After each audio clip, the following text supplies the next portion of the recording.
आज हम लोग डिस्कस करेंगे क्लास 8 का chapter 7 conservation of plants and animals. तो यहाँ पे एक वर्ड आया है कंजर्वेशन। इसका क्या मीनिंग होता है? कंजर्वेशन का मीनिंग होता है नेचुरल प्रोटेक्शन।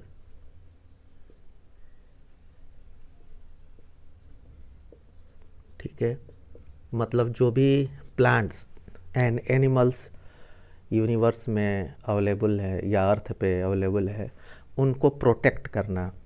ठीक है, नेचुरल प्रोटेक्शन मतलब कि वो जिस क्लाइमेट में वो रहते हैं, जो उनके सूटेबल क्लाइमेट है, उसी के अनुसार उनको संरक्षण देना और प्रोटेक्ट करना। तो इसको हम कंजर्वेशन करते हैं। ये बहुत इम्पॉर्टेंट है हमारे प्लांट्स एंड एनिमल्स को कंजर्व करने के लिए, क्योंकि इससे इकोसिस्टम बैलेंस रहता है। ठीक है, अब हम देखेंगे डिफॉरेस्टेशन क्या है।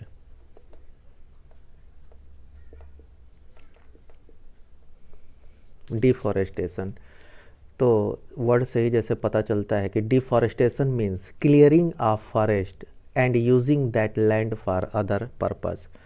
मतलब जो फॉरेस्ट है उसको क्लियर करना मतलब कि उसके छोटे छोटे सेगमेंट को काट करके पार्ट को अदर यूजेस के लिए यूज करना, इसको हम जो है डिफॉरेस्टेशन करते। तो अलग यूज क्या हो सकता है? जैसे प्रोक्योरिंग लैंड फॉर कल्टीवेशन,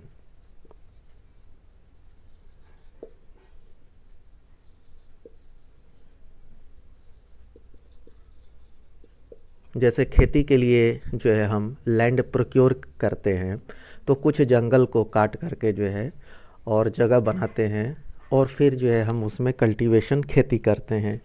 एक तो ये यूजेज हो गया जो अदर यूजेज है। दूसरा यूजेज है बिल्डिंग हाउसेज एंड फैक्ट्रीज।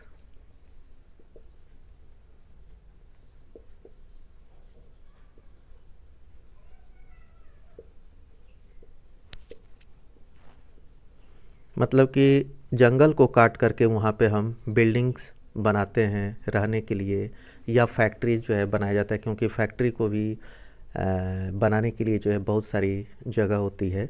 तो इस तरह जो है जंगल को काटा जाता है। और तीसरा है जंगल का यूज होता है making furniture or using wood as fuel. Making furniture, लकड़ी के बहुत सारे फर्नीचर्स बनते हैं। और यूजिंग वुड एज फ्यूल, जो उससे लकड़ी निकलती है उसको हम फ्यूल की तरह यूज करते हैं। तो ये जो है डिफॉरेस्टेशन है। तो इसका एक्चुअली मीनिंग क्या है कि deforestation means clearing of forest. Clearing of forest मतलब फॉरेस्ट को काटना, and using that land for other purpose. तो इसको जो है हम डिफॉरेस्टेशन करते हैं। और अदर पर्पज़ में क्या है कि प्रोक्योरिंग लैंड फॉर कल्टीवेशन, जो है जो ज़मीन हम प्राप्त करते हैं जंगल को साफ़ करके, तो उस आप कल्टीवेशन करते हैं, खेती करते हैं। लेकिन आजकल खेती नहीं हो रहा है ज़्यादा, ये बिल्डिंग हाउसेज एंड फैक्ट्रीज जो है हो रहा है। तो इसीलिए जो है जितना ज़मीन जंगल को अगर हम काट रहे हैं तो वहाँ पे हमें प्लांट्स को भी जो है लगाना है। वहाँ पे लगाएं या कहीं और पे लगाएं, ताकि हमारा जो है इकोसिस्टम जो है बैलेंस रहे। अब हम देखेंगे कि अगर डिफॉरेस्टेशन होता है तो उसके क्या कॉन्सिक्वेंसेज होते हैं, क्या उसके रिजल्ट हो सकते हैं।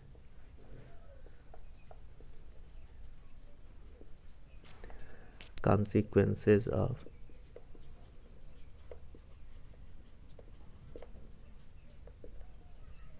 अगर हम अपनी सुविधा के अनुसार जो है जंगल को काटना स्टार्ट कर देते हैं तो उससे कुछ नुकसान भी होगा। अब वो नुकसान क्या क्या है एक एक करके जो है हम देखेंगे। तो पहला है कि जब डिफॉरेस्टेशन होता है तो जो है increase temperature and pollution level on the earth. तो इससे पहला जो नुकसान होता है वो इंक्रीज द टेम्परेचर जो है, जो अर्थ का टेम्परेचर होता है वो जो है बढ़ जाता है, ठीक है। और जो है pollution level on the earth, ये भी जो है बढ़ जाता है।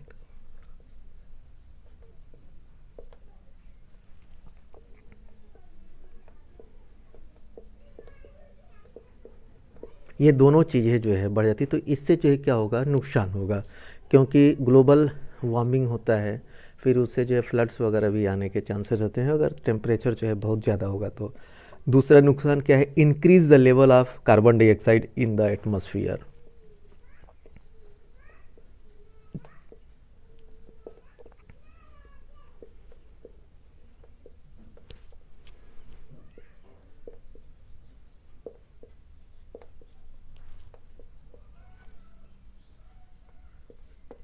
ठीक है, एटमॉस्फेयर में कार्बन डाइऑक्साइड की मात्रा जो है बढ़ जाती है, जो कि स्वास्थ्य के लिए बहुत ही हानिकारक है। Ground water level also get lowered. Ground level water जो है ये भी क्या होता है, लोअर्ड हो जाता है, मतलब कि और नीचे जो है चला जाता है। एंड नेचुरल कैलामिटीज़ जो है आती है। कैलामिटीज़ क्या है, आपदा, जो कि प्राकृतिक आपदा होती हैं वो आती है, जैसे फ्लड एंड ड्राट्स।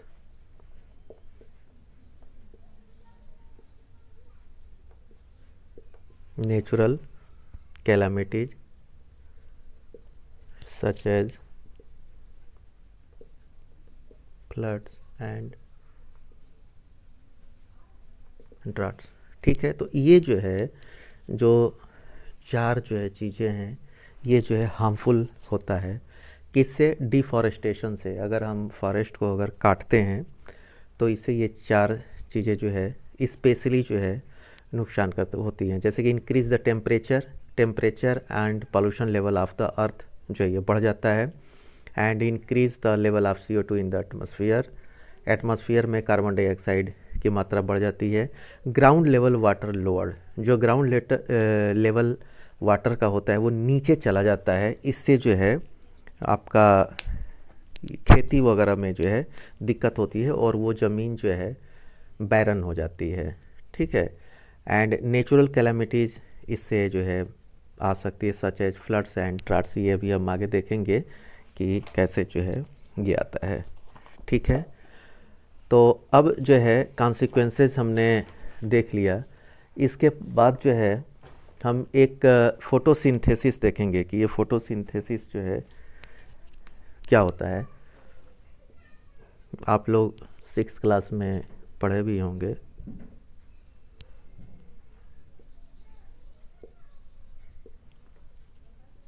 फोटोसिंथेसिस में क्या होता है, during photosynthesis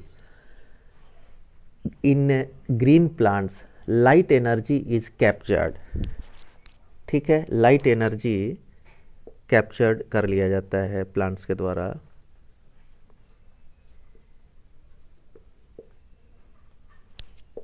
and use to convert water, CO2 and minerals into oxygen and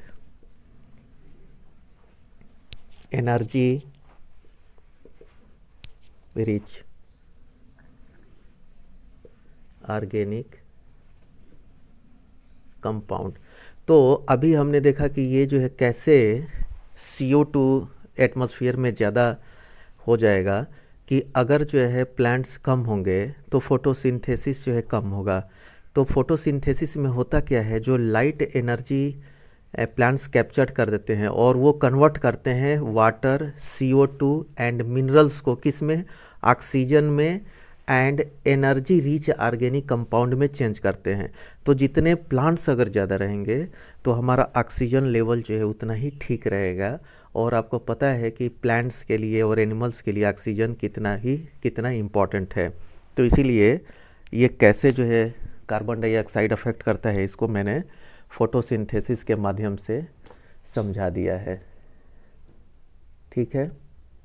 अब जो है हम आगे देखेंगे।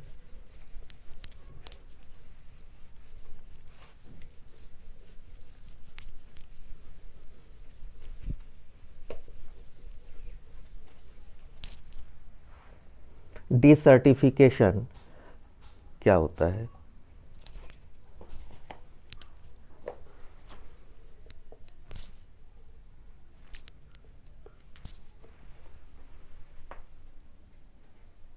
अब हम देखेंगे डिजर्टिफिकेशन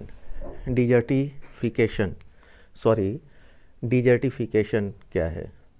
ठीक है, तो इसको समझने से पहले हमें सॉइल इरोजन को समझना पड़ेगा।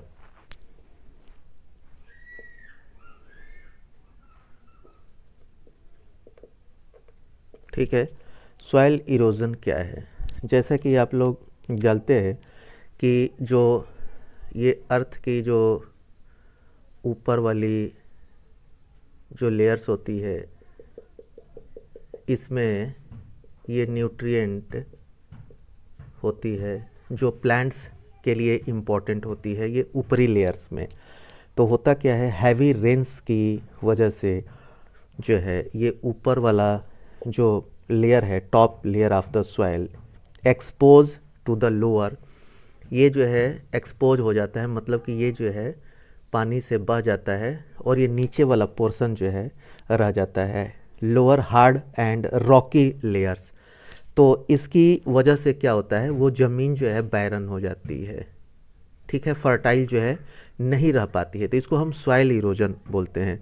तो ये जो है एक इम्पॉर्टेंट ये भी है कि जो है डिफॉरेस्टेशन, अगर जो है प्लांट्स वगैरह नहीं रहेंगे तो सॉइल इरोजन होने का चांस जो है बहुत ज़्यादा रहता है। तो डिजर्टिफिकेशन एक्चुअली है क्या, हम इसमें देखेंगे कि fever trees result in more soil erosion. जैसा कि मैंने बताया कि अगर जो है बहुत सारे पेड़ यहाँ पे रहते हैं, ठीक है, तो उनके ये रूट्स भी रहेंगे, तो ये ऊपरी वाली जो लेयर है वो इंटैक्ट रहेगी, सॉइल इरोजन नहीं होगा। लेकिन अगर यही प्लांट्स नहीं रहेंगे तो ये ऊपरी वाली लेयर जो है इरोड हो जाएगी, मतलब कि वो ख़त्म हो जाएगा। तो इससे जो है क्या होगा कि removal of the top layer of the soil expose the lower hard and Rocky layer. जैसा कि मैंने अभी बताया, this soil has less humus and less fertile. अब ये नीचे का पोर्शन जो है वो जो है लेस ह्यूमस होता है,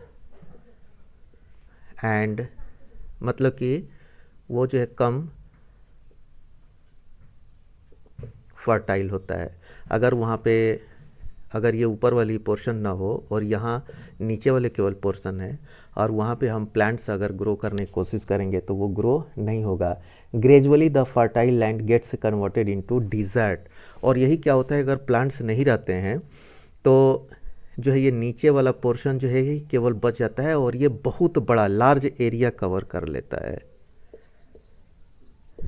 तो वो क्या बन जाता है, डिज़र्ट बन जाता है, जिसको कि क्या बोलते हैं, रेगिस्तान। रेगिस्तान उसको बोलते हैं जहाँ पे कोई प्लांट्स हो और जो है आपको कहीं दिखाई ही नहीं देगा। ठीक है, पूरा ऐसे ही वीरान रहेगा, तो ये डिज़र्ट जो है पूरा बन जाता है। तो इसी को हम क्या बोलते हैं, desertification.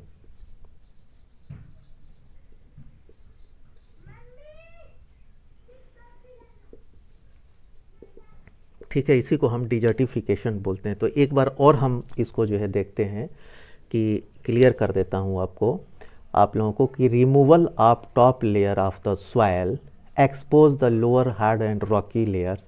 This soil has less humus and is less fertile. Gradually the fertile land gets converted into desert. ठीक है, तो इट इज़ कॉल्ड डिजर्टिफिकेशन। तो इसी को जो है हम डिजर्टिफिकेशन बोलते हैं। ठीक है, तो ये आपका पोर्शन डिजर्टिफिकेशन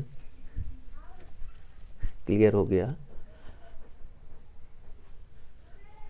इस वीडियो में हम इतना ही कवर करेंगे और इस चैप्टर का जो है आंसर जो है हमारे साइट पे डाला हुआ है, साइट का नाम है www.fullexpand.com। इस पे जाकर के आप क्वेश्चन आंसर को देख सकते हैं। ठीक है, इस क्लास में इतना ही। Okay, thank you.